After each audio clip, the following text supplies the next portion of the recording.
Oke, di slide selanjutnya masih membahas mengenai reasoning, mengapa menggunakan design thinking. Ya, agak berbeda ya, atau mungkin juga totally berbeda dengan metode konvensional yang dalam proses penyelesaian masalah itu cenderung menggunakan pendekatan yang linear. Jadi dari permasalahan langsung ke solusi. Design thinking ini menggunakan pendekatan yang berulang atau iteratif, di mana artinya kita mungkin akan bolak-balik ya, dari memahami masalah, kemudian mencoba ide, kemudian mendapati situasi yang gagal, kemudian mencoba memperbaiki lagi, kemudian memahami lagi apa yang masih jadi masalah, mencoba lagi, dan seterusnya. Jadi secara umum tidak semudah kita menggunakan metode konvensional yang kita harapkan dari ide, kemudian mencoba, kemudian jadi solusi selesai. Sama-sama sebuah solusi, tapi tentunya ada sedikit perbedaan pada hasil akhir atau tingkat kesempurnaan yang didapat nantinya. Kalau di dunia kedokteran mungkin hal ini kita mungkin sering dengar ya, konsep trial and error. Cuman trial and error yang terukur gitu kan. Jadi prinsipnya kita tidak harus menunggu semuanya sempurna dulu, enggak. Tapi mungkin kita bisa menguji lebih awal dan kemudian belajar lebih cepat dari berbagai kegagalan yang kita terima.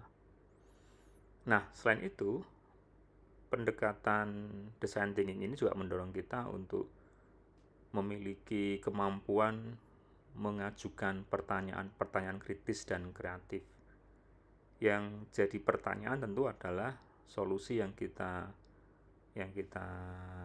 offering, yang kita akan kembangkan. Jadi kita dilatih untuk bertanya secara lebih mendalam berkenaan dengan semua possibility yang mungkin muncul dari produk yang kita usulkan. Jadi bukan hanya menyimpulkan, misalnya ketika kita dapat problem itu tidak hanya sekedar menerima masalah itu apa adanya, tapi mungkin kita harus paham betul apakah masalah ini memang seperti yang kita kira, atau jangan-jangan itu hanya sekedar asumsi kita ya, bukan fakta ya. Jadi perlu berpikir kritis ya. Sebenarnya yang kita lakukan itu menyelesaikan gejalanya saja atau akar penyebabnya. Oke, ketika mungkin konteks di dunia medik, tubuh ketika suhu tubuh meningkat, bisa jadi mungkin ada proses infeksi yang terjadi di situ.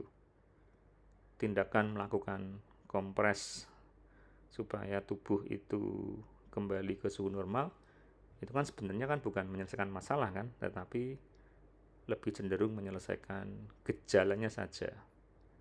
Ya tentunya yang harus kita gali ya di mana letak infeksinya itu berlangsung gitu kan. Seperti apa model infeksinya itu. Nah, ini contoh juga yang menarik. Daripada kita fokus membuat kursi untuk meeting ya, kursi rapat yang ergonomis, mungkin perlu ditanyakan dulu ya, apakah sebenarnya orang-orang itu perlu duduk selama rapat? Karena ada juga kan beberapa semacam pemahaman bahwa meeting itu akan lebih efektif kalau dilakukan secara tidak dalam posisi duduk ya, berdiri, kemudian mendiskusikan dengan hal-hal yang penting saja sehingga segera diambil sebuah keputusan. Jadi daripada kita repot-repot buat kursi yang desainnya cukup bagus, ergonomik dan sebagainya, dan itu mau dipakai di tempat meeting, tapi coba ditanyakan lagi, cobalah untuk lebih kritis menanyakan pada hal-hal dasar.